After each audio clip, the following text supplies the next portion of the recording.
کہ یہ سارے سامان ہیں، لیکن اتنا بڑا نہیں، اتنا زیادہ نہیں کہ جتنا کہ تم اس کو سمجھ رہے ہو۔ یہ اگر بڑا بھی ہے تو اس کے بڑے ہونے اور زیادہ ہونے کی ایک حد ہے، ایک کیپیسٹی ہے۔ آخرت کے مقابلے میں اور فرمایا والآخرۃ خیر لمن اتقی، وہ آدمی جو خدا خوفی کی زندگی بسر کرتا ہے، پرہیزگاری اور عفت والی زندگی اور شریفانہ زندگی بسر کرتا ہے، قیامت کے دن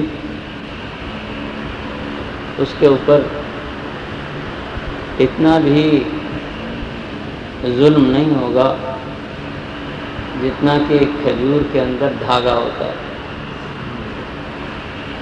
کھجور کی گٹھلی، اس کے اندر ایک باریک سا دھاگا ہوتا ہے اور بہت مختصر سا ہوتا ہے، اور فرمایا کہ کسی کے اوپر قیامت کے دن اتنا بھی ظلم نہیں ہوگا، زیادتی نہیں ہوگی۔ اللہ تعالیٰ ہر آدمی کو اس کے کیے ہوئے کا اجر دیں گے اور اس کی برائی کا اس کو عذاب ہوگا، سزا ہوگی۔ تو فرمایا قل متاع الدنیا قلیل، اے ہمارے پیغمبر انہیں کہہ دیں کہ دنیا کا ساز و سامان تو بہت مختصر سا ہے، اور اگر یہ بڑا بھی ہو، زیادہ بھی ہو، تو انسانی زندگی تو ضرور مختصر ہے، انسانی زندگی تو ضرور مختصر ہے۔ یہ نہیں کہ انسان اس کو بڑا سمجھ کر یہ سمجھ رہا ہو کہ میری زندگی بھی اتنی بڑی ہے جتنا کہ یہ زمین و آسمان یا دنیا کی نعمت ہے۔ ہرگز نہیں، انسان کی اول تو زندگی اتنی ہے نہیں۔ اگر کوئی یہ سمجھتا ہے کہ میری زندگی اتنی بڑی ہے تو اسے یہ شیطان نے سمجھا دیا، اسے دھوکہ لگ گیا کہ میری زندگی اتنی بڑی ہے، اور یہ اس کی نادانی ہے، جبکہ دیکھ رہا ہے کہ مجھ سے چھوٹے بھی جا رہے ہیں، میرے ہم عمر بھی جا رہے ہیں، اور مجھ سے بڑے تو جا ہی جا رہے ہیں۔ بلکہ آپ دیکھتے ہیں کہ کتنے لوگ ایسے ہیں جو عمر رسیدہ ہیں، بس عمر کے آخری حصے کو چھو رہے ہیں لیکن زندہ ہیں، اور کئی ایسے لوگ ہیں کہ جن پر ابھی جوانی ہی آئی ہے، ابھی انہوں نے دنیا کی عیش اور عشرت اور دنیا کی نعمتوں سے پوری طرح فائدہ ہی نہیں اٹھایا، یہ موت ان کو دبوچ لیتی ہے اور گھیر لیتی ہے اور ان کا خاتمہ کر دیتی ہے، نام اور نشان مٹا دیتی ہے، کچھ بھی نہیں رہتا۔ اللہ پاک فرماتے ہیں قل متاع الدنیا قلیل۔ دنیا متاع کسے کہتے ہیں؟ سب سے پہلے متاع کی بات، ایک لغت داں تھے اور محدث بھی تھے، انہوں نے چاہا کہ میں اس لفظ متاع کے معنی تلاش کروں کہ حقیقت میں اس کے معنی کیا ہیں، حقیقت میں اس کے معنی کیا ہیں۔ تو وہ دیہات کی طرف چلے، دیہاتوں میں صحیح بولی بولی جاتی، مکس نہیں ہوتی، شہروں میں مکس ہو جاتی ہے، وہاں خالص ہوتی ہے۔ تو وہ پہنچے ایک جگہ پر، تو ایک بچہ تھا، جب اس کی ماں آئی تو وہ اپنی ماں سے کہنے لگا یا اماں جاء القطمیر وأخذ المتاع وترك الجبال۔ اب وہ محدث کہتے ہیں کہ اس بچے سے مجھے 3 لغتیں حاصل ہوئیں۔ جاء القطمیر، قطمیر کہتے ہیں چت کبرے کتے کو، ویسے کتے کو کتا ہی کہتے۔ میں آپ کو سناؤں کہ ہم وہاں پر عمرے پر گئے تو وہاں پر جوتے بک رہے تھے، جوتا ہمارا وہاں سے اٹھ گیا حرم سے، ہم نے کہا جوتا لے لے، چپل لے لیں، تو تلاش کر رہے تھے، میں نے کہا میرا 40 نمبر ہے، اب وہ ایک مل گیا اور ایک نہ ملا۔ اب میں اسے عربی میں بتاؤں تو کیسے بتاؤں کہ بھائی اس کا ایک پیر ہے یہاں اس ڈھیر میں اور دوسرا نہیں ہے؟ تو میں نے اسے، وہ کہنے لگی کیوں کھڑے ہو، کیا بات ہے؟ ایک میں نے کہا کہ حذا ثانی یعنی دوسرا جوتا، تو وہ ہنس کے کہنے لگی زوجہ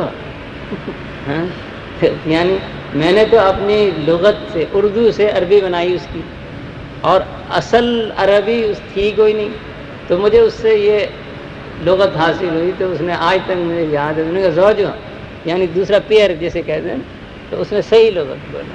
اب وہ پیر شیر کیا جانتی تھی، تو عربی کا اس نے صحیح۔ تو وہ محدث کہتے ہیں کہ میں جب وہاں گیا تو بچے نے کہا جاء القطمیر، حالانکہ کتے کو کلب کہتے ہیں، چھوٹے کاف سے کلب کہتے ہیں، اور بڑے قاف سے قلب جو ہوتا ہے وہ دل کو کہتے ہیں۔ اگر آپ نے نماز میں قلب کو کلب پڑھ دیا، نماز باطل ہو جائے گی، ٹوٹ جائے گی۔ اگر آپ نے یہ دھیانی، اکثر بے دھیانی سے لوگ قرآن پاک پڑھ جاتے ہیں، تمیز نہیں کرتے حروف کی ادائیگی میں، تو اگر قلب کہہ دیا، پڑھ دیا اس نے، تو فی قلوبہم پڑھ دیا تو نماز باطل، اپنی بھی گئی دوسروں کی بھی گئی۔ اور اگر اس نے قلب پڑھا تو پھر صحیح پڑھا، ادائیگی صحیح کی۔ تو وہ فرماتے ہیں کہ ہم تو قلب بھی کہتے تھے کتے کو، اب چت کبرا ہو یا 2 رنگا ہو یا 1 رنگا ہو، یہ تو کوئی بات نہ ہوئی، بھائی کتا ہے ٹھیک ہے۔ تو اس نے کہا اپنی ماں سے اے ماں، چت کبرا کتا آیا تھا، جاء القطمیر اخذ المتاع، اس نے صافی لے گیا، جو برتن صاف کرنے کا کپڑا ہوتا ہے نا، خراب سا ہوتا ہے، میلا سا ہوتا ہے، ویسے بھی آدمی ان کپڑوں کو استعمال کرتا ہے اس کے لیے جو فالتو ہوتے ہیں۔ تو اخذ المتاع، تو اس نے کہا کہ وہ ردی کپڑا، وہ جو صفائی کے لیے استعمال ہوتا ہے، بے قیمت ہوتا ہے، وہ کتا لے گیا۔ اخذ المتاع، تو متاع کہتے ہیں ساز و سامان کو، تو وہاں اس نے متاع کہہ کے کہا کہ بے حقیقت چیز، اس سے تشبیہ، متاع یعنی بے حقیقت چیز۔ وترک الجبال، حالانکہ چڑھنا سعادہ ہوتا ہے، جی سعادہ چڑھ گیا، اوپر چڑھا، تو ترک الجبال، اور کتا جو ہے پہاڑ پہ چڑھ گیا۔ تو کہتے ہیں کہ مجھے 3 لغتیں اس بچے سے حاصل ہوئیں۔ اس طریقے سے لوگ علم حاصل کرتے تھے پہلے، اب علم کی تلاش ہی نہیں رہی، اور اگر کسی نے علم سیکھ لیا تو پھر دوبارہ کتاب ہی نہیں کھولی، کہتے اب ہم تو جبریل علیہ السلام ہو گئے، بس ضرورت کیا ہے، نہ پڑھنے کی، نہ لکھنے کی، نہ سننے کی، کچھ نہیں۔ سارا دن ایسا گیا، ساری رات ایسی گئی، صبح ہوئی، شام ہوئی، اور عمر یوں ہی تمام ہوئی۔ تو فرمایا کہ اخذ المتاع، تو اس نے وہ ردی کپڑا لے گیا۔ اس وقت مجھے معلوم ہوا کہ اللہ پاک قرآن پاک کے متعلق جو فرماتے ہیں، قرآن پاک میں دنیا کے متعلق جو فرماتے ہیں کہ قل متاع الدنیا، دنیا کا ساز و سامان، تو دنیا کا کیا جو بھی ساز و سامان ہے دنیا میں، اس کی حقیقت اللہ تعالیٰ کے نزدیک ردی کپڑے کی سی ہے، بلکہ اس کی بھی کوئی حقیقت ہوگی اللہ تعالیٰ کی نزدیک، اس سے بھی اس کی بھی کوئی حقیقت ہے، لیکن دنیا کے ساز و سامان کی اللہ کی نظر میں کوئی حقیقت اور وقت نہیں ہے، کوئی اہمیت نہیں۔ لیکن عام ہے کہ دنیا ہی کو اہمیت دیتے ہیں، دنیا ہی کے کاموں کو اہمیت دیتے ہیں، کبھی دین کی کام کو ہم نے اہمیت ہی نہ دی۔ اور جب ہم ہی دین کو اہمیت نہیں دیں گے تو بتائیے پھر کون آدمی ہے جو دین کو اہمیت دے گا؟ غیر مسلم تو دینے سے رہے، غیر مسلم دینے سے رہے، غیر قومیں دینے سے رہیں۔ تو اگر اپنے ہی لوگ جو لا الہ الا اللہ محمد الرسول اللہ کہنے والے ہیں اور دم بھرتے ہیں اللہ کی محبت کا، اللہ کے نبی صلی اللہ علیہ وسلم کی محبت کا، تو وہ نہ دیں گے تو پھر اور کون دے گا؟ تو اللہ تعالیٰ نے فرمایا قل متاع الدنیا قلیل، کتنا بھی ہو تھوڑا ہے، عمر کتنی بھی ہے تھوڑی ہے۔ آدمی کا جی چاہتا ہے کہ رہے اس میں، لیکن اللہ تعالیٰ نے ہر آدمی کی عمر مقرر کر دی ہے کہ اس سے زیادہ یہ رہ نہیں سکتا، اس سے زیادہ یہ رہ نہیں سکتا۔ اللہ تعالیٰ نے متعین کر دی ہے کہ اتنی عمر اس کو ملے گی۔ اسی طرح دنیا کی، پوری دنیا کی، بلکہ اس پوری کائنات کی عمر بھی اللہ تعالیٰ نے متعین کر دی ہے، اگرچہ ہمیں معلوم نہیں ہے۔ اس کی علامات تو ہمیں بتائیں کہ جب یہ ہوگا اس وقت یہ ساری کائنات اور اس زمین و آسمان کی بساط لپیٹ دی جائے گی، ختم ہو جائے گی، پوری کائنات کی بساط لپیٹ دی جائے گی، ختم، کوئی شے نہیں رہے گی۔ تو اللہ تعالیٰ فرماتے ہیں قل متاع الدنیا قلیل، یہ زیادہ بھی ہے تو تم زیادہ سمجھتے ہو، لیکن یہ زیادہ نہیں، یہ زیادہ نہیں ہے، محدود ہے۔ اللہ نے ہمارا رزق بھی متعین کر دیا، اتنا کھائے گا، اتنا رہے گا، اتنا پیے گا، اس سے زیادہ نہیں پیے گا، نہ یہ کھائے گا اس سے زیادہ، نہ یہ پیے گا۔ ابھی وہ میرے پاس آئے ہوئے تھے، باجوہ صاحب آئے ہوئے تھے، تو وہ کہنے لگے ایک آدمی ہے ہمارے علاقے میں، وہ کہتا ہے کہ نماز تو قرآن میں آیا ہے قائم کرو، اقیم الصلاۃ کے معنی یہ ہیں نماز کو قائم کرو، تو تم یہ جو پڑھتے ہو سجدہ کرتے ہو تو اس کا بارے میں تو نہیں آیا کیسے، حالانکہ ورکعوا مع الراکعین واسجد لربک حتی اتاک الیقین، اللہ نے تو قرآن پاک میں فرمایا ورکعوا مع الراکعین، رکوع کرو رکوع کرنے والوں کے ساتھ، اور واسجد ربک حتی یاتیک الیقین، اور سجدہ کر، یہاں یعنی اتنا کر کہ یہاں تک کہ تجھے موت آ جائے، جب تک تو زندہ ہے تو سجدے کرتا رہے، رکوع کرتا رہے۔ یہ نماز کا قیام بتایا۔ تو نماز کا قیام یہ نہیں کہ بس کہا قائم کر لو قائم ہو گئی، اور کرنا دھرنا ہے کچھ نہیں۔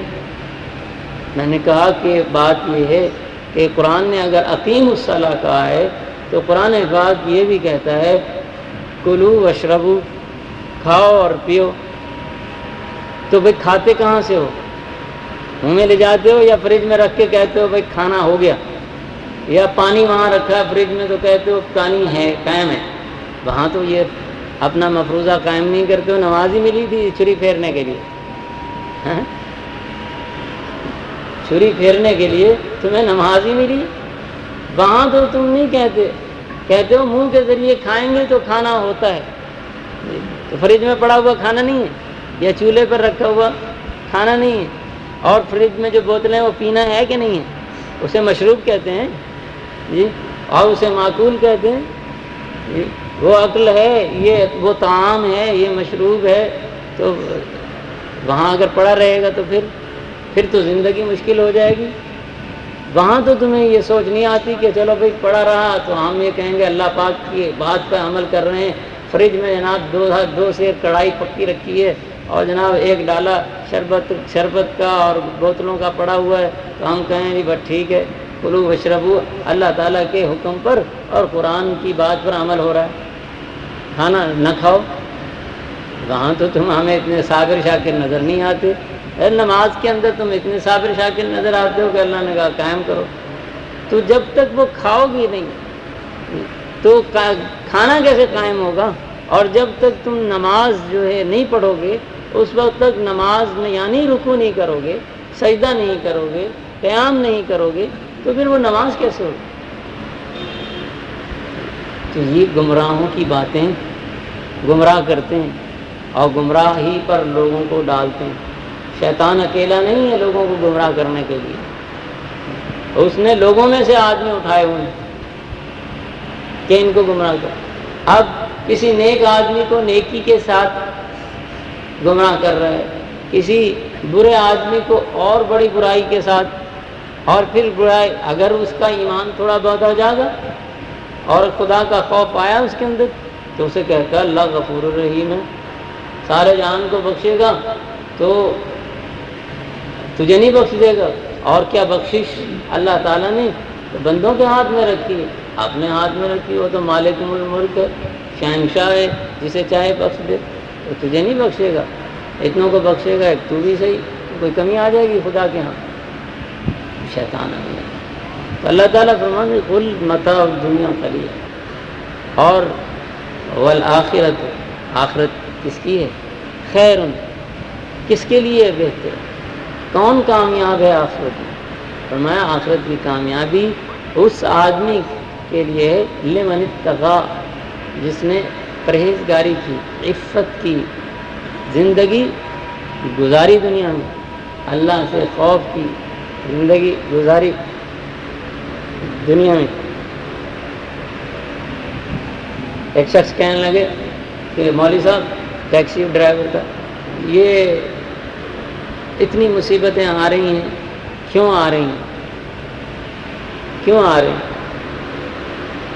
تو کہا گیا کہ بھائی بات یہ ہے کہ ہمارا تعلق جو ہے اللہ سے کمزور ہو گیا، ٹوٹ گیا. جیسے اللہ سے تعلق کمزور ہو گیا، ٹوٹ گیا، اگر اس کو جوڑ لیں گے تو یہ مصیبتیں دور ہو جائیں گی. تو کیا جوڑنا چاہتے ہو؟ کہنا اوکھی گل. ویسے بڑا پریشان ہے، جب کہو بھائی جوڑنا چاہتے ہو اللہ سے تعلق، کہتا اوکھی گل ہے بڑی اوکھی گل. تو معلوم ہوا تم بھی یہ نہیں چاہتے کہ تم صحت مند ہو، تم بھی یہ نہیں چاہتے کہ تم مطمئن ہو. جب تم ہی نہیں چاہتے تو اللہ تعالیٰ کیوں چاہے گا؟ ہم اللہ کے معاملے کو دیکھتے ہیں کہ ہمارے ساتھ کیا ہو رہا ہے، وہ ہمارے ساتھ کیا کر رہا ہے، اور ہم اپنا معاملہ نہیں دیکھتے کہ ہمارا معاملہ خدا تعالیٰ کے ساتھ کیا ہے. اگر ہم اپنا معاملہ دیکھنا شروع کر دیں تو پھر شکوہ اور شکایت نہیں ہے. ہم جب بد پرہیزی کریں گے تو ڈاکٹر بیچارہ کتنی بھی دوائیں تجویز کر دے، کتنے اچھے کمرے میں رہتے، کیسے شفا نہیں ہوگی؟ اس لیے کہ ہم طلب نہیں کر رہے شفا. اگر ہمیں خواہش ہو شفا طلب کرنے کی تو ضرور مل جائے، لیکن ہمارے اندر وہ جذبہ بالکل مردہ ہو گیا. اللہ پاک کہتے ہیں آخرت کس کی ہے؟ کون ہے آخرت میں سرفرازی حاصل کرنے والا؟ کون ہے آخرت کے اندر سردار بننے والا؟ لمن اتقی، جس نے اپنی زندگی کو تقوی والی بنایا، جس نے اپنی زندگی کو عفت والی زندگی جو حرام سے بچا، جس نے اپنے لقمے کو حلال بنایا. فرمایا کہ وہ آدمی جو ہے قیامت کے دن بادشاہ ہوگا. وہاں اسے دنیا میں بھی سکون ہے، آخرت میں بھی سکون ہے. اگر سکون ہے تو وہ اللہ کے نام میں ہے، اللہ کے کام میں ہے، حلال میں ہے، حرام میں نہیں ہے. اور آدمی شاید سمجھتا ہو کہ دنیا میں سب سے زیادہ اطمینان جو ہے وہ بادشاہت میں ہے. وہ سمجھتا ہوگا کہ بادشاہت میں سب سے زیادہ اطمینان ہے، حالانکہ بادشاہت میں اطمینان نہیں. کہا کرتے ہیں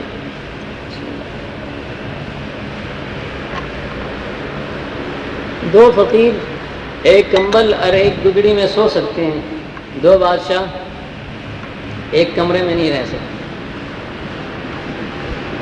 دو بادشاہ ایک کمرے میں نہیں رہ سکتے۔ کیوں؟ اس لیے کہ اسے فکر ہوتی ہے۔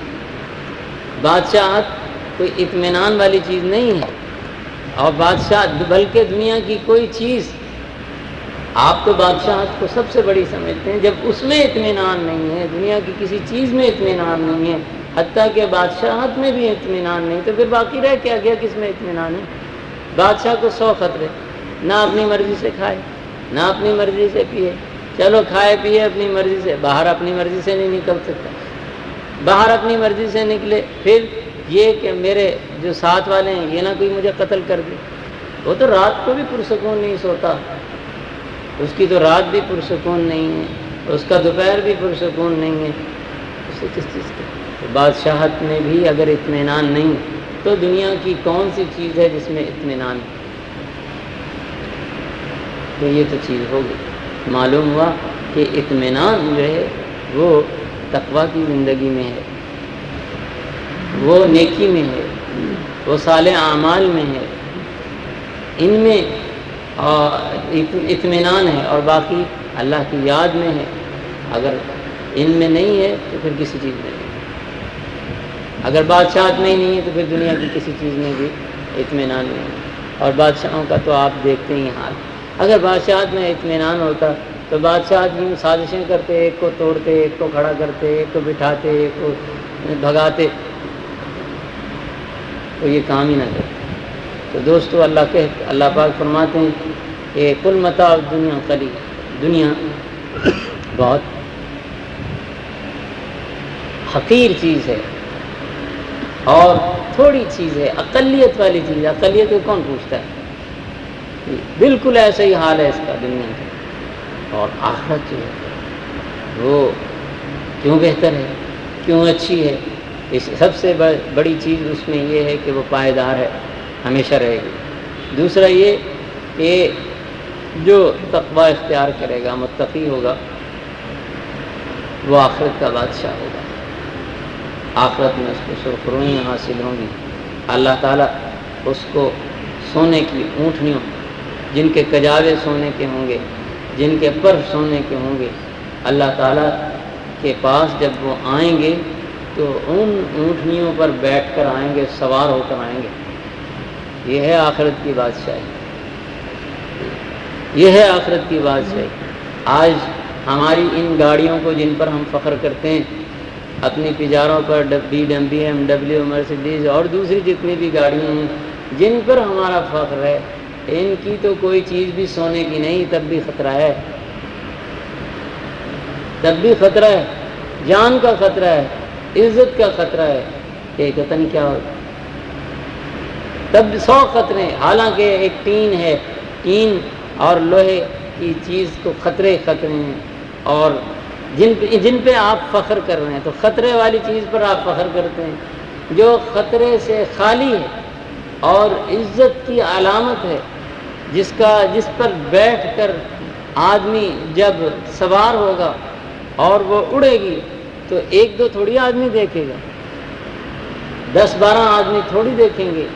اولین سے لے کر آخرین تک، حضرت آدم علیہ السلام کے زمانے سے لے کر اور قیامت تک کے جتنے بھی پیدا ہونے والے ہیں، کسی مذہب سے ہوں، کسی رنگ سے ہوں، نسل سے ہوں، قوم سے ہوں، ملک سے ہوں، وہ سب کے سب اس آدمی کو اس پر سوار ہوتے ہوئے دیکھا۔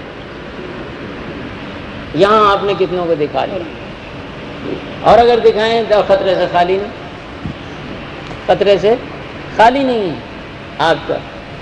تو اللہ تعالیٰ وہاں یہ متقین، یوم نحشر المتقین الی الرحمن وفدا، ہم متقین کو وفد کی صورت میں لائیں گے، اتنا استقبال ہوگا کہ انہیں سواریاں دی جائیں گی، ایسی سواریاں ہوں گی کہ انہیں پیدل چلنے کی تکلیف نہیں ہوگی پورا محشر میں۔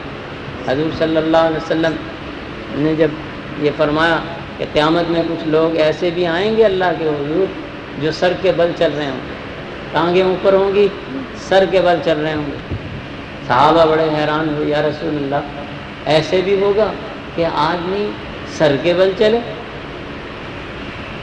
یعنی یہ تو عجیب چیز ہوگی، پیروں کے بل تو چلتے ہیں، سر کے بل کیسے چلیں گے؟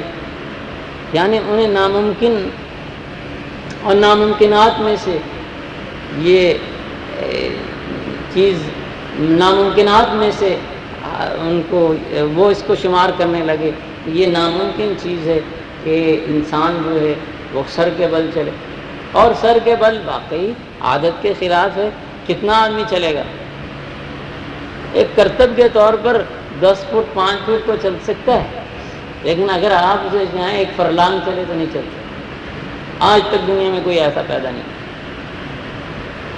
فطرت کے خلاف ہے، چل ہی نہیں سکتا ہے، چل ہی نہیں سکتا۔ ہاں ان پیروں کے بل اسے چاہے 1000 میل لے جاؤ، 10,000 میل لے جاؤ، چلے گا، لیکن سر کے بل۔ تو صحابہ بڑے حیران ہوئے کہ یہ ممکنات میں سے ہے یہ کہ آدمی سر کے بل چل۔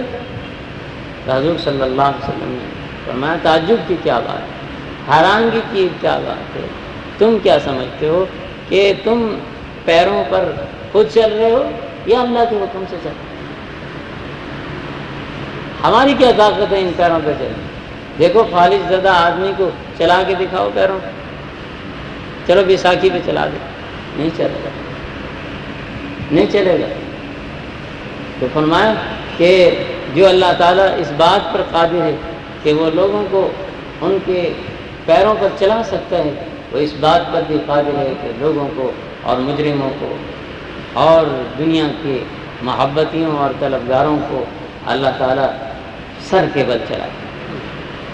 یہ ممکن، اللہ کے لیے ممکن ہے، اللہ چلا سکتا ہے، خود نہیں چل سکتا۔ اور پیروں پہ بھی کوئی پیر ہمیں تھوڑی چلاتے ہیں بھائی، اللہ ہی چلاتے ہیں۔ ذرا سا پیر میں لرزہ آ جائے، کمزوری ہو جائے، 10-12 دن بخار ہو جائے 2-4 دن موشن لگ جائیں، آدمی سہارا لے کے چلنے لگتا ہے۔ تو اسی طرح اللہ تعالیٰ نے وہاں کی عزت انسان کو کے متعلق بتائی ہے کہ انسان کی عزت یہ ہوگی، اور کس انسان کی؟ جو پاکیزہ زندگی بسر کرنے والا ہوگا، اس کی عزت یہ ہوگی اللہ تعالیٰ اسے پیدل چلنے کی تکلیف سے بچائیں گے، جاؤ، اور پھر حساب کتاب کی تکلیف سے بھی بچ جائے گا، اس پہ سوار ہوں گے اور سیدھا جنت کے دروازے پر اتریں گے،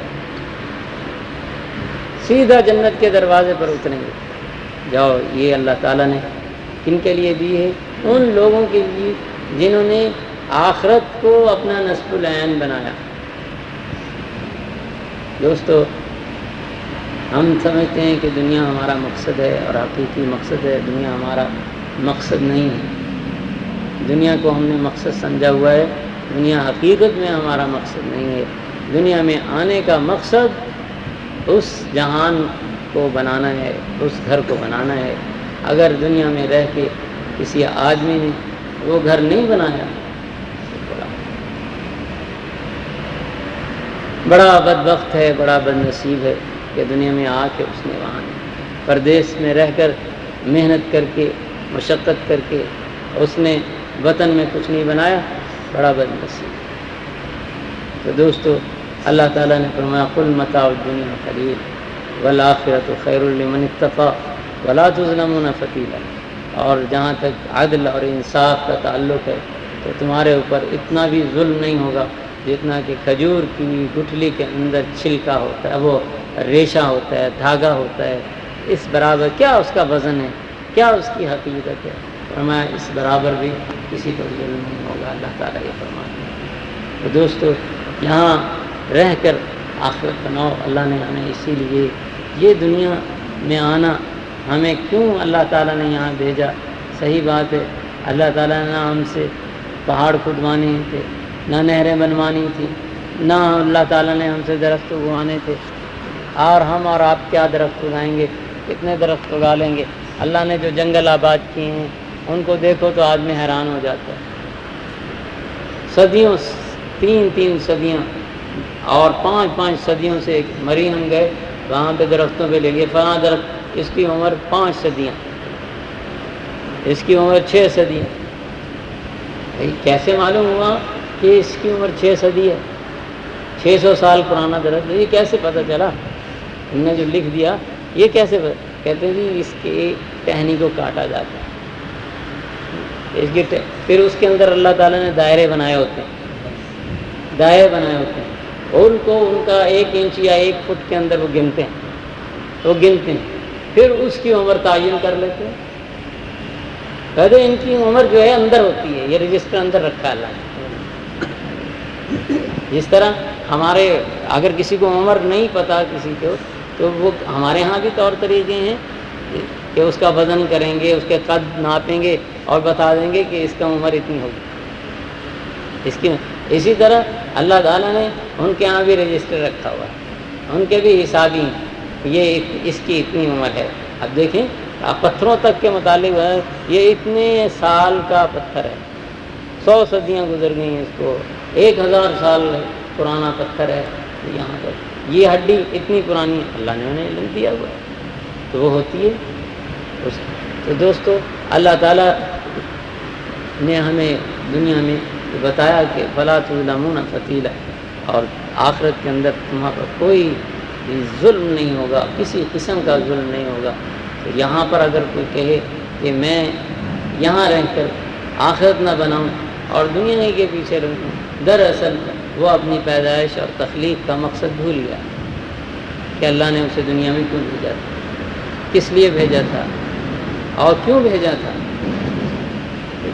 کس لیے آئے تھے اور کیا کر چلے، تہمتیں چند اپنے ذمے دھر چلے، ہم کس لیے آئے تھے اور کیا کر کے جا رہے ہیں، سنو کر کے کیا جا رہے ہیں، وہاں سے تو پاک صاف آئے تھے اور یہاں سے جب جا رہے ہیں تو گناہوں کے کھاتے اٹھا کر لے جا رہے ہیں، وہاں سے ایک پرچی بھی ساتھ نہ لائے، اور یہاں پر جناب انبان ہیں پورے دفتر، ایک اعمال نامہ فرمایا اتنا بڑا ہوگا جتنا کہ زمین و آسمان کی چوڑائی، انسان کی پوری زندگی اس کے اندر۔ اب کوئی بعض ایسے لوگ ہیں اس حساب کتاب کے بھی قائل ہیں، جس طرح وہ کہہ رہا تھا کہ نماز تو قائم کرنے کے لیے، پڑھنے کے لیے تھوڑی، کھانے کے بارے میں بھی اللہ کرے ہماری یہی سوچ ہو جائے، اگر نماز کے متعلق یہ سوچ ہے تو پھر کھانے کے متعلق بھی یہی ہو کہ بھئی کھانا بھی وہی ہے جو فریج میں رکھا ہوا ہے، اور پانی بھی وہی ہے جو فریج میں رکھا ہوا ہے، باقی کھانے پینے سے تعلق کوئی نہیں۔ اگر 10 دن آدمی نہ کھائے مسلمان ہو جائے، صحیح بات ہے، یہ کھانے میں سارا فطور ڈالا ہوا ہے۔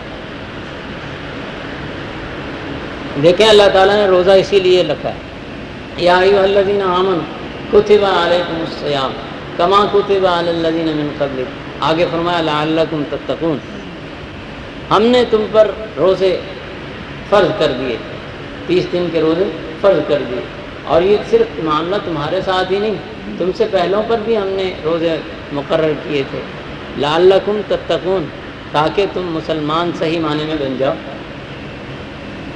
صحیح معنی میں مسلمان۔ یہ تو کھانے پینے کو مل رہا ہے تبھی بگاڑ پیدا ہو رہا ہے، اگر کھانے پینے کو نہ ملے بالکل ٹھیک ہو جاؤ گے۔ تو انسان کو اللہ تعالیٰ نے روزہ رکھوایا اس لیے تھا کہ اس کے اندر کی بغاوت دور ہو، سرکشی دور ہو، اس کی خواہشات ٹوٹیں، یہ صاف ہو ستھرا ہو، تو اس لیے روزہ رکھوایا لعلکم تتقون، تاکہ حقیقی معنی میں تم مسلمان بن جاؤ، مومن بن جاؤ، پاکیزہ ہو جاؤ، پاکیزہ رہو اور پاکیزہ لوگوں کی سی زندگی اختیار کرنے لگ جاؤ۔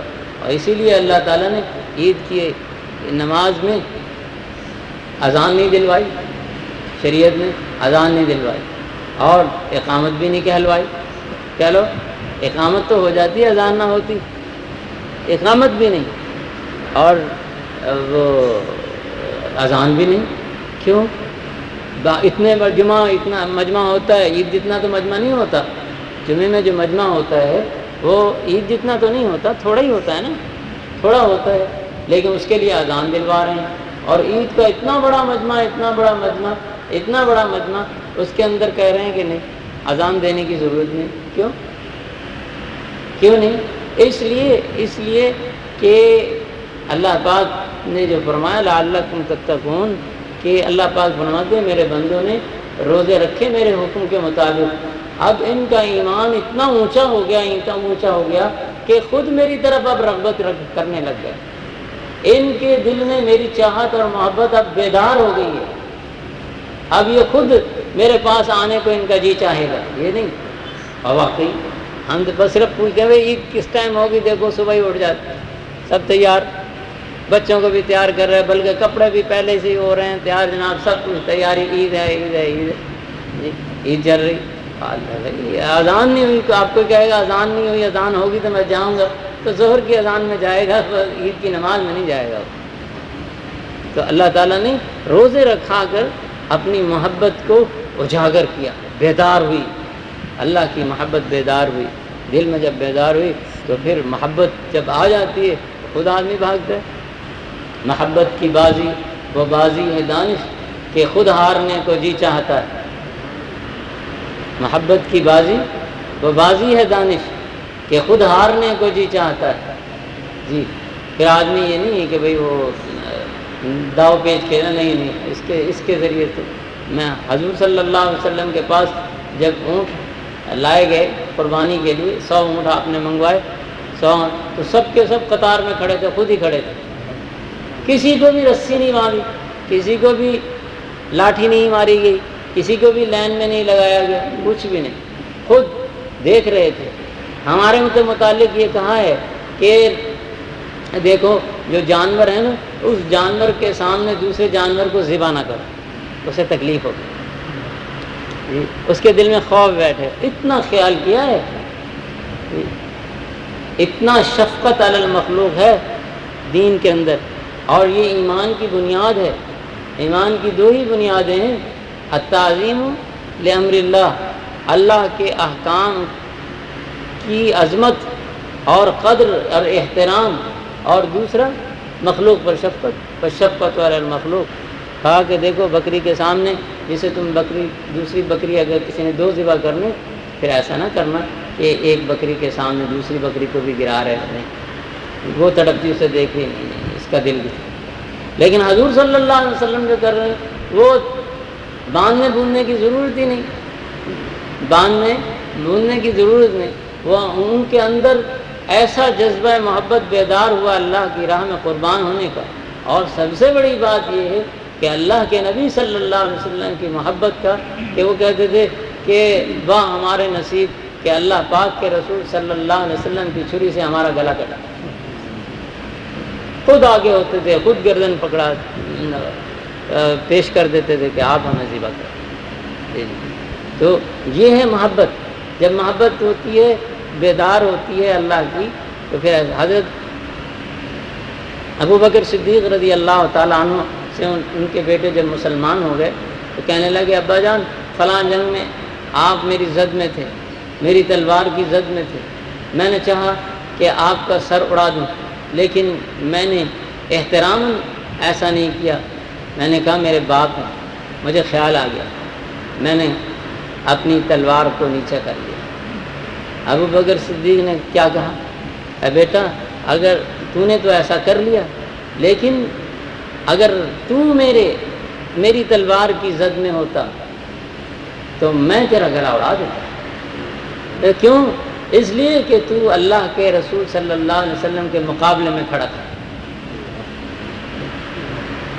تو یہ ہے محبت، یہ کیا کہلوا رہی ہے محبت کیا، ورنہ بیٹا باپ کہیں بیٹے کو قتل کرتا ہے تو بچاتا پھرتا ہے بیچارے کو، چاہے قرض ہی لے بیٹے کے لیے، چاہے قرض ہی لے، لیکن وہ تم سے بچاتا پھرتا ہے، کتنا ہی ہو جائے تو کرے گا، تو کوئی بات نہیں میرا بیٹا ہے، کوئی بات نہیں، تو وہ تو قرضے لے کے بھی اس کی جان بچاتا ہے۔ لیکن جب محبت ہوتی ہے، محبت عقلی ہوتی ہے، ایک محبت عقلی ہوتی ہے، ایک محبت طبیعی ہوتی ہے، تو طبیعی محبت جو ہے وہ تو اس بات کا خیال کرے گی کہ میرے بیٹے کو کچھ نہ ہو، چاہے کچھ ہو جائے۔ لیکن جب عقلی محبت ہوگی تو وہ پھر ایسی محبت کو الٹا کر رکھ دے گی، اس لیے کہ اللہ اسے معلوم ہو چکا کہ یہ اللہ اور اس کے رسول صلی اللہ علیہ وسلم کی بغاوت میں کھڑا ہے، اس لیے اب میرا اس سے کوئی رشتہ نہیں، رشتہ تو میرا اللہ اور اس کے رسول سے ہے۔ تو دوستو، اللہ تعالیٰ نے دنیا میں ہمیں اس لیے ہرگز نہیں بھیجا کہ کہ ہم دنیا میں رہ کر دنیا ہی کمائیں، دنیا ہی کے ہو رہے ہیں، کماؤ دنیا کی، لیکن دنیا کے ہو نہ رہو۔ کس نے نہیں کمایا؟ کس نے نہیں کمایا؟ اور کون سے اللہ کچھ ہیں بھی ایسے، کون سے اللہ والے ہیں، اتنے بڑے اللہ والے گزرے ہیں، ان کے پاس اللہ نے بے پناہ دولت دی تھی۔ لیکن میں آپ کو جو ایک کا واقعہ سنا کے ختم کرتا ہوں۔ اللہ پاک نے عبداللہ بن مبارک رحمۃ اللہ علیہ، یہ امام بخاری کے استاد ہیں، امام بخاری کے استاد ہیں، امام اعظم حضرت امام ابو حنیفہ رحمۃ اللہ علیہ کے شاگردوں میں سے۔ تو ان کے بہت اللہ پاک نے دولت دے رکھی تھی، ان کی سخاوت کی مثال سنا کہ ان کے پاس ایک آدمی آیا، کہنے لگا کہ مجھے کچھ ضرورت کے لیے پیسے چاہیے، میں محتاج ہوں۔ آپ نے پوچھا کتنے چاہیے؟ تو اس نے کہا کہ 40 درہم ہو جائیں مجھے دے دو۔ انہوں نے اپنے خادم کو بلایا، کہا کہ ادھر آؤ، اور کہا اسے 40 دے دو۔ خادم نے پوچھ لیا کہ حضرت اس کو 40 درہم دوں یا 40 دینار؟ تو حضرت عبداللہ بن مبارک نے فرمایا میں نے تو درہم کی نیت کی تھی، لیکن تو نے سوالی کے سامنے یہ پوچھ لیا درہم دوں یا دینار، تو اب دینار دے دے، سونے کے سکے دے دے، چاندی کے سکے نہیں، سونے کے سکے دے دے۔ تو جب اسے مل گیا فقیر کو وہ دینار مل گئے تو وہ بڑا رونے لگ گیا۔ حضرت نے پوچھا بھائی کیوں، کوئی کمی رہ گئی تیری حاجت پوری ہونے میں؟ کہنے کہ نہیں حضور والا ایسی تو کوئی بات نہیں۔ پھر روتا کیوں ہے؟ کہتا مجھے یہ خیال گزرا میرے دل پر کہ قبر کی مٹی تجھے بھی چاٹ جائے گی، جیسے سخی کو بھی کھا جائے گی۔ وہ عبداللہ بن مبارک اتنے امیر تھے، اللہ نے دولت دے رکھی تھی، لیکن جب آخری وقت آیا تو اپنے غلام کو، خادم کو بلایا، پلنگ پر لیٹے ہوئے تھے، کہا کہ مجھے زمین پر لٹا دے، ریت پہ لٹا دے، مٹی پہ لٹا دے، اور پلنگ اٹھا لے، میرے نیچے سے پلنگ ہٹا دے اور مجھے زمین پر لٹا دے۔ اس نے کہا حضور والا اتنی شان شوکت سے آپ نے زندگی گزاری، آپ عبداللہ بن مبارک نام ہے، آپ کو لوگ دیکھیں گے کیا کہیں گے؟ زمین پر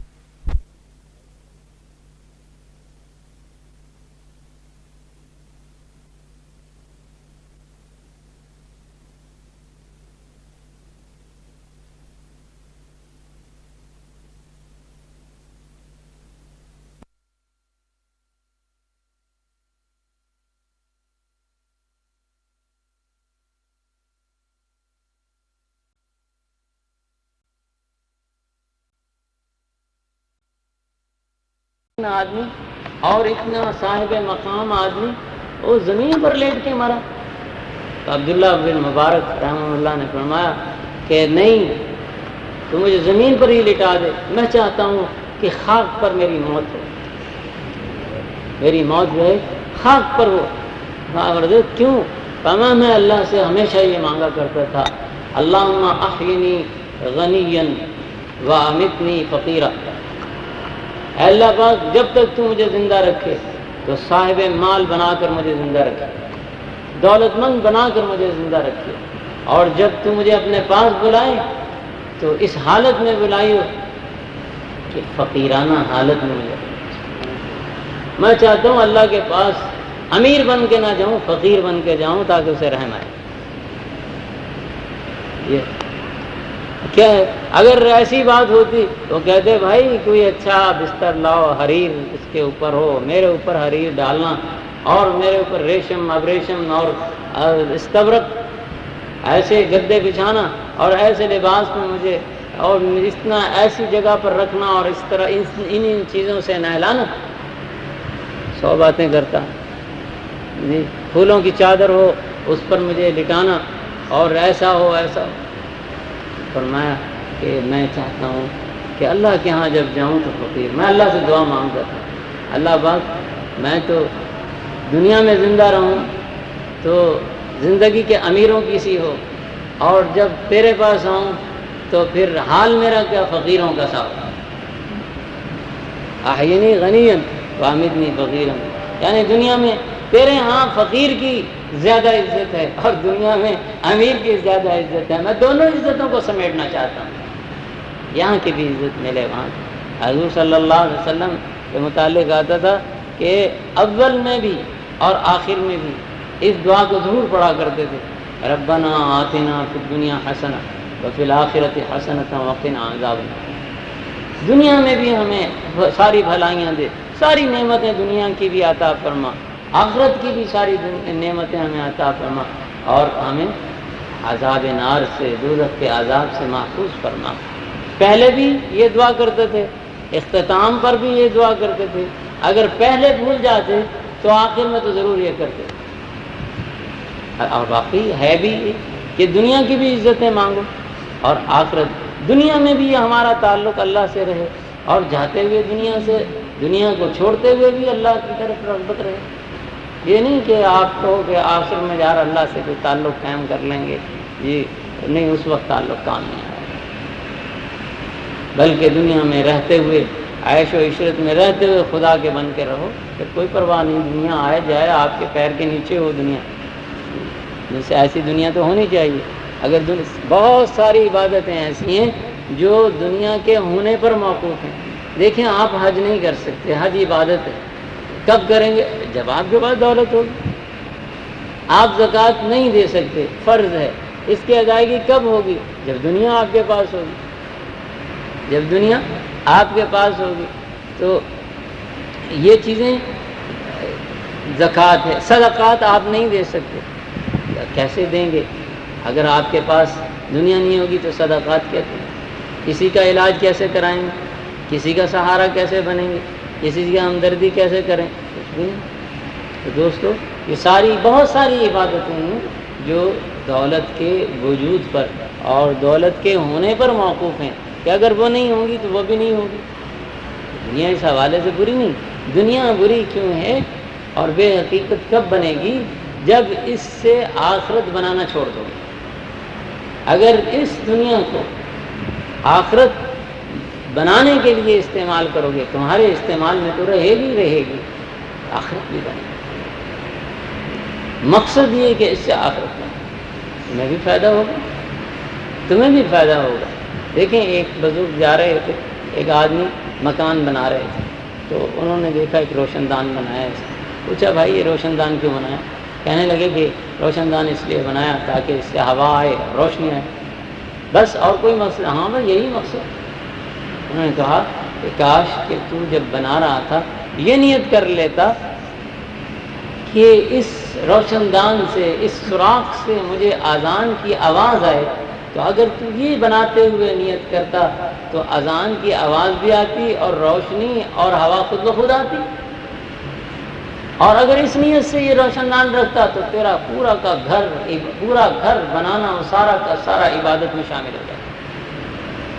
تیری تعمیر رہنا تو تھا، اب گھر میں رہ رہے ہیں، لیکن پوری کی پوری تعمیر جو ہے وہ عبادت میں شامل ہو جاتا۔ تیری ایک ایک اینٹ لگانا، تیرا ایک ایک پیسہ خرچ کرنا، ایک وقت دینا، آنا جانا، پریشانی، سب تیری نیکیوں میں شمار ہو، اس لیے کہ تو نے اس کے بنانے میں آخرت کو پیش نظر رکھا۔ بس رہتے ہو، رہو، اللہ روکتا ہے۔ گاڑی لے رہے ہو، ضرور لو، اس لیے لو کہ اس پر بیٹھ کر اس پہ خود مسجد جاؤں گا۔ اب اگر کسی مہمان کے ہاں، کسی رشتہ دار کے ہاں چلے گئے، کسی مہمان کو چھوڑنے چلے گئے، کسی کی خوشی میں چلے گئے، کسی کی غمی میں چلے گئے، چلو سیر و تفریح کے لیے چلے گئے، تو عبادت ہوگی۔ لیکن لیتے ہوئے نیت دین کی کر لو، اس میں کیا ہے؟ کوئی ٹیکس زیادہ لگ جائے گا؟ نہیں، کچھ بھی نہیں ہوگا۔ گاڑی کی قیمت کم ہو جائے گی؟ کبھی بھی کم، بلکہ زیادہ ہو جائے گی، وہ گاڑی مبارک ہو جائے گی، اور اللہ کے حساب سے بچ جاؤ گے۔ پھر تو اس کا پیٹرول، اس کی مینٹیننس اور اس کا ٹائر بدلنا، اس کا بلکہ اس کے لیے پریشان ہونا، دھوپ برداشت کرنا، کہیں ٹائر بدلنا، یہ سارا کا سارا کیا ہے؟ عبادت. اس کے لیے ڈرائیور رکھنا، یہ ساری عبادت. تو بھائی اس سے کیا کروں گا؟ دیکھیں جی، خوشبو اچھی چیز ہے. آپ نے خوشبو لی، اس لیے اگر آپ نے خوشبو اس لیے لوگوں میں جاؤں گا تو لوگ میری طرف متوجہ ہوں گے. اچھی خوشبو کی طرف لوگ متوجہ ہوتے ہیں. ہاں، خوشبو اچھی لگایا کرو، لیکن وہ بھائی وہ اتنا نہ لگایا کرو جو ناک کو چڑھے اور جناب چھینکیں آنے لگ جائیں. ہاں، ان سے ذرا پرہیز کیا کرو، وہ تو اذیت ہے. خوشبو بھینی لو، اچھی لو. ہاں، چاہے تھوڑی لگا لو، ذرا اچھی خوشبو لو. یہ نہیں کہ بعد لگایا تو وہ جناب اتنی تیز ہے کہ ہم جیسا کس پاس آگے کھڑا ہو پہلے ہم شریف بھی بھول جاتی ہے. تو خوشبو جو ہے اچھی لیا کرو بھائی، اچھی خوشبو ہے جو اچھا. تو اس لیے خوشبو لے رہے ہو کہ یار اللہ کے گھر جاؤں گا، لگا کے جاؤں گا. پھر آپ چاہے ولیمے میں چلے جائیں، آپ دوستوں کی مجلس میں وہی لگا کے چلے جائیں، آپ کا وہ لینا عبادت ہے. جب بھی آپ لگائیں گے اس کا آپ کو ثواب ملے گا. بس اس دنیا سے آخرت کماؤ، اس مال سے آخرت کماؤ. نیت بدلو. نیت کس کی کرو؟ آخرت کی کرو. دنیا کے مفاد اور فائدہ خود بخود حاصل ہوں گے، خود بخود حاصل ہوں گے. اگر آپ نے وہاں پر دور کیا ہے اور اس میں یار کوئی اللہ کا بندہ پانی پی لے گا، بے شک آپ اپنے پلاٹ کو لگائے جائیں، ثواب آپ کو ملے گا. اب یہ تو کوئی نہیں روکتا کہ آپ اپنے پلاٹ کو نہ لگائیں، لیکن آپ نیت یہ کریں گے یار یہ میں کر رہا ہوں، چلو میٹھا پانی ہے، کوئی بندہ آگے پی لے گا تو اس کا ثواب آپ کو ملتا رہے.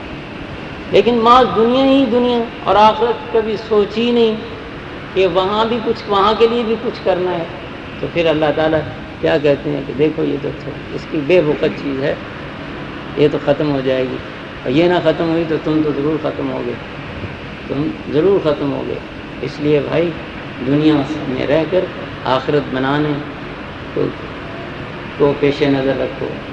آخرت بنے تو دنیا کے مفاد مفت میں حاصل ہوں گے. دنیا کے یہاں تک آیا ہے کہ امام غزالی رحمہ اللہ فرماتے ہیں جس آدمی نے یہ نیت کی کہ اللہ میاں اگر مجھے بیٹا دے گا تو میں اس کو حافظ قرآن بناؤں گا. فرمایا جب سے وہ یہ نیت کرتا ہے اس بچے کا ایک ایک سانس ماں باپ کے نیکیوں میں شمار ہوتا رہتا ہے. اب وہ مقدر کی بات ہے بنا یا نہ بنا، لیکن اس نے تو نیت کر لی، اولاد کو نیک بنانے کی نیت کر لی تو بھائی اس کو ثواب ملے گا، ہر حال میں اس کو ثواب ملے گا. اور اگر اسے پہلے ہی کہہ دیا تو ڈاکٹر بنے، اس کے ذہن میں ڈاکٹر بنے، اور پھر انجینئر بنا دیا، وکیل بنا دیا، جج بنائے گا جی، صدر بنے گا، وزیر اعظم بنے گا جی. اور یہی تو خبر ہے. ایک وزیر اعظم تھے، انہوں نے کہا بھائی چلو میں اگر مجھے پاگل خانے کی سیر کراؤ، میں دیکھوں پاگل جو ہیں وہ کس حال میں ہیں. اس کے دل میں جذبہ پیدا ہوا کہ میں ان کی فلاح و بہبود کے لیے بھی کچھ کروں. وہ وہاں پہنچے پاگل خانے میں، جناب وہ سارے الرٹ ہو گئے جی وزیر اعظم صاحب آ رہے ہیں. وزیر اعظم صاحب وہاں پہنچے تو پوچھنے لگے حال احوال لوگوں کا. وہاں جو اندر تھے پاگل، وہ ان کے حال احوال پوچھنے لگے. تو ایک پاگل ان کا تم کون ہو؟ کہنے لگے میں وزیر اعظم ہوں. اس نے کہا ہاں جب میں بھی باہر ہوتا تھا یہی کہا کرتا تھا کہ اب ہمارے پاس آ گئے ہو ٹھیک ہو جاؤ گے. جب میں باہر ہوا کرتا تھا میں بھی اپنے آپ کو وزیر اعظم. تو ہم یہ کہتے ہیں کہ جی یہ بنے گا، وہ بنے گا، ڈاکٹر بنے گا. ارے مومن کوئی بنے گا جی؟ کوئی صحابہ کوئی یہ نہیں کہتا میں اللہ کا ولی بنوں گا، میں متقی بنوں گا، میں ایماندار. بے شک وہ بن جائے، آپ انجینئر بن جائے یا ڈاکٹر بن جائے وہ ایک الگ بات ہے، بنے جی، کیوں نہ بنے. لیکن یہ کوئی نہیں کہتا، یہ تو سارا نا فرقہ ہی پڑ گیا. تو اس نے کہا کہ جی میں وزیر اعظم ہوں. اس نے کہا ہاں ہاں میں بھی جب باہر ہوا کرتا تھا تو یہی کہا کرتا تھا میں وزیر اعظم ہوں، اب تم بھی ہمارے پاس آ گئے ہو تو چند دنوں میں تمہارا دماغ بھی ٹھیک ہو جائے گا، پتہ لگ جائے گا کہ وزیر اعظم ہو جاتا۔ یہ سب بات تو بھائی یہاں دنیا میں اللہ نے بھیجا ہے ہمیں کس لیے کہ اس دنیا سے اس کھیتی سے آخرت بنا، اس کھیتی کو یہیں نہ ختم کرو بلکہ یہاں تک فرمایا کہ جو تم بو گے وہی کاٹو۔ اگر آخرت کے لیے کسی نے یہ دانے بکھیرے، آپ تو یہ سمجھ، اگر آپ نے یہ دانے اس لیے بکھیرے ہیں کہ بھائی اس سے دنیا یہ آئے گا یہ آئے گا یہ آئے گا یہ بنائیں گے اور اپنی خواہشات کی فہرست مرتب کی، ان دانوں کے بکھیرنے سے پہلے اپنی خواہشات کی فہرست جو ہے آپ نے وہ کیا کر لی، بنا لی، مرتب کر لی، آپ نے اپنی خواہشات کی فہرست مرتب کر لی تو ایک دانے کا بھی ثواب نہیں۔ ہاں اگر دانے بکھیرتے ہوئے آپ نے یہ خواہش کی، یہ نظریہ قائم کیا اللہ کی مخلوق کھائے گی، پرندے کھائیں گے، فلاں کو دوں گا فلاں کو دوں گا، تو میاں آپ کی خواہشیں بھی پوری کتنا کو دے دو گے؟ 20واں حصہ دو گے نا، اس سے زیادہ تو اللہ مانگتے ہی نہیں، لیکن وہ 20واں حصہ بھی دینے کو تیار ہو، پوچھتے ضرور ہیں بنتا کتنا ہے، دینے کو کوئی تیار کوئی۔ ہم تو ماں باپ کے جو قرضے نہیں چکاتے، اولاد ماں باپ کے قرضے نہیں چکا رہی ہے تو پھر ان کے لیے صدقہ جاریہ کیا بنے گی؟ تو خود کرو۔ تو کئی کو دیکھا ہے بھائی تیرے باپ کا قرضہ تھا، ہائے بھی ہم مانتے بھی ہیں، کہتے جی وہ میرے پیو دی قبر ہے تو جا کے لے سانپ بنا بیٹھے دولے، ماں باپ کا قرضہ اتارنے کے تیار، انہیں رہائی دینے کے لیے تیار نہیں ہے، ان کو خدا کے عذاب سے بچانے کے جب بکھیر رہے ہو تو یہ دعا، یہ نظریہ قائم کرو اللہ پاک یہ دانے اس لیے بکھیر رہا ہوں کہ تیری مخلوق کے کام آئے، بس تیری مخلوق کے، یہ شفقت علی المخلوق ہے، یہ بھی ایمان کی بنیاد ہے، تو آپ کے کام آئے گی۔ آپ کی جو مرتب کردہ خواہشات ہیں جو آپ نے ترتیب دے رکھی ہیں یا جو چاہتے ہیں ہوں گے وہ تو خود بخود ہی ہوں گے، لیکن ہر دانے پر ثواب ہوگا، ہر دانے پر ثواب ہے، صرف نیتوں کی تبدیلی ہے۔ اس دنیا سے نیت تبدیل کر لو کہ آخرت بنانی ہے، اگر یہ نیت کی کہ دنیا سے دنیا ہی بنانی ہے پھر عذاب ہے، اور اگر یہ نیت کی کہ جناب اس دنیا سے آخرت بنانی ہے تو دنیا خود بخود بنے گی۔ تم نے کوئی وہاں سے کوئی فرشتے نہیں آئیں گے جو آپ کا دانہ اٹھا کے لے جائیں گے اور آپ کو ڈر ہے کہ اگر ہم نے یہ نیت کر لی کہ اس سے آخرت بنانی ہے تو یہ ساری کی ساری گندم جو ہے وہ جناب جنت میں چلی جائے گی تو ہم بھوکے رہ جائیں گے۔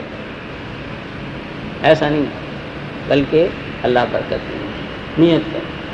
آج ہماری بے برکتی کیوں عام ہو گئی اور ہم بے برکتی کا شکار کیوں ہیں؟ اس وجہ سے کہ اس میں اللہ تعالیٰ کو شریک نہیں کر رہے، اس دنیا کے اندر اللہ کو شریک نہیں کر رہے، اللہ پاک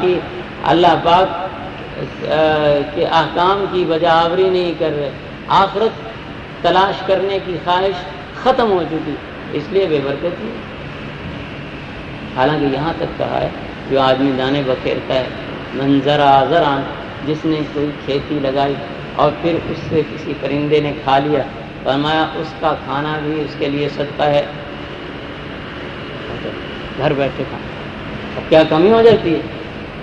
پرندے بھی کھا رہے ہیں، اللہ کی مخلوق ہے، وہ کھا رہے ہیں، کھاتے ہیں، لیکن آپ کو ثواب ملے گا جب آپ یہ نیت کر لیں گے۔ پرندوں نے تو کھانا ہی، آپ نیت کریں یا نہ کریں، کتنوں کو مار لیں گے، کتنا زہر دے لیں گے، کتنا زہر دے لیں گے۔ چلو جی چڑیوں سے حفاظت کریں گے زہر دے کے، چڑیاں نہ کھائیں، وہ مر جائیں، اور اب تو گندم کو چوہے کھا رہے ہیں۔ اللہ نے کہا چلو آؤ اس کو مار کے دکھاؤ، اب اس کو مار کے دکھاؤ، اب جناب بھاگتے ہیں تو جی حضرت صاحب کے پاس چلے تعویذ لے کے آئیں گے کہ چوہے مر جائیں۔ تو دوستو آپ نیت بدلیں، دنیا سے آخرت کمائیں۔ دنیا سے آخرت کمانے کا مطلب یہ ہے کیا ہے کہ نیت آخرت بنانے کی کر لیں، دنیا کے مفاد خود بخود آپ کو حاصل ہوں۔ کپڑا پہن رہے ہیں، کیوں اچھا پہن رہے ہیں، اس نیت سے پہن، اگر نماز میں جا رہے ہیں کہ بھائی آج نماز پڑھوں گا ان کپڑوں سے، اچھے کپڑے اس لیے پہن، ثواب ہے۔ اللہ کے نیک بندوں سے ملاقات ہوئی، ثواب ہے۔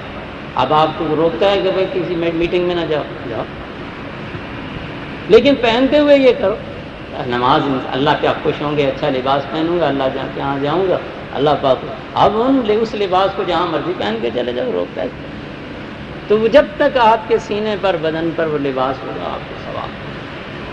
اگر آپ نے یہ تو کپڑا پہننا ہے، اگر آپ نے علم بھی اس لیے سیکھا، دین کا علم اس لیے سیکھا کہ میں لوگوں سے مناظرہ کروں گا، مجادلہ کروں گا اور بحث کروں گا تاکہ اپنے علم کی دھاگ بٹھا سکوں، فرمایا وہ بھی جہنمی ہے، ایسا آدمی وہ بھی جہنمی ہے۔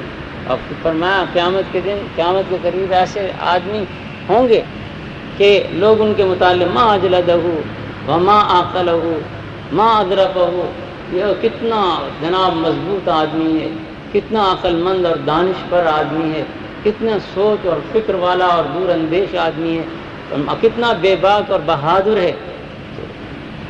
فرمایا کہ لیکن لوگ تو اسے یہ کہیں گے لیکن ولیس فی قلبی حبۃ، ولیس فی قلبہ مثقال حبۃ من الایمان، فرمایا کہ ایمان کے حوالے سے اس کے دل میں اتنا بھی ایمان نہیں ہوگا جتنا کہ سرسوں کا دانہ ہوگا، خالی ہوگا،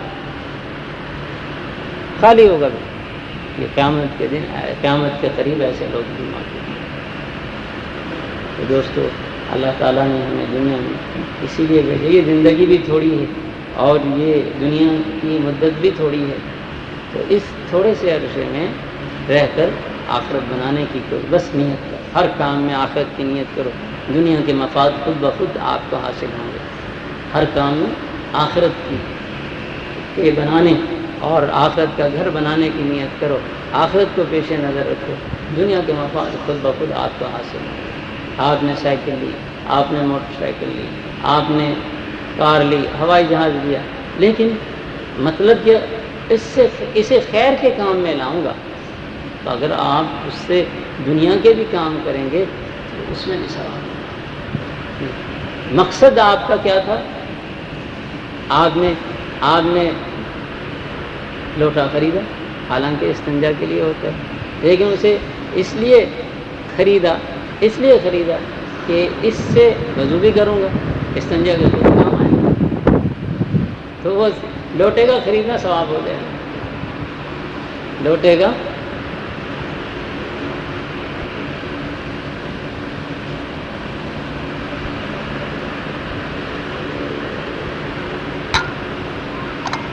ہمارے حضرت والد صاحب رحمۃ اللہ علیہ فرمایا کرتے تھے، دیکھو بھائی دنیا ہماری ضرورت ہے، ہم دنیا کے کام ضرورتاً کرتے ہی کرتے ہیں، کپڑا پہنتے ہی پہنتے ہیں، جوتا پہنتے ہی پہنتے ہیں، کھانا ہی کھانا ہے ہم نے، پانی پینا ہی پینا ہے، لیکن اگر ان تمام امور کو دین کی ماتحتی میں اللہ اور نبی صلی اللہ علیہ وسلم، اللہ اور اس کے نبی حضرت محمد صلی اللہ علیہ وسلم کی حکم کی وجہ آوری میں کر لیں گے تو یہ ساری کی ساری عبادتیں ہو جائیں گی۔ کپڑا پہننا تھا دائیں سے پہن لو، اتارنا تھا بائیں سے اتار دو، جوتا پہننا ہی تھا دائیں میں پہن لو، اتارنا تھا بائیں سے اتار دو، موزہ پہننا ہی تھا، جراب پہننی ہی تھی، دائیں میں پہنو بائیں سے اتار دو، ٹھیک ہے۔ فرمایا جب تک تم اس کو استعمال کرتے رہو گے، یعنی کپڑا آپ کے بدن پر رہے گا، جوتا آپ کے پاؤں میں رہے گا اور جراب آپ کے پاؤں میں رہے گی، پانی آپ کے پیٹ میں رہے گا، خوراک آپ کے پیٹ میں رہے گی، معدے میں رہے گی، اس وقت تک آپ کو ان تمام چیزوں کا ثواب ملتا رہے گا۔ پیٹ تو بھر گیا، سردی سے بھی بچ گیا، پیر کی بھی حفاظت ہو گئی، بدن بھی سج گیا، پروقار ہو گیا، یہ ساری چیزیں دنیا کی حاصل ہو گئیں، لیکن کب ثواب کب ملا؟ جب کیا کیا؟ اللہ کے لیے سے پہنا، حضرت محمد صلی اللہ علیہ وسلم کی حکم کی وجہ آوری میں پہنا، اور ٹھیک تو آپ کو دعوان ہے۔ الحمدللہ رب العالمین، نبینا محمد و آلہ وصحبہ اجمعین۔ اللہ لك هذا مغتسل بارد وشراب ووهبنا له أهله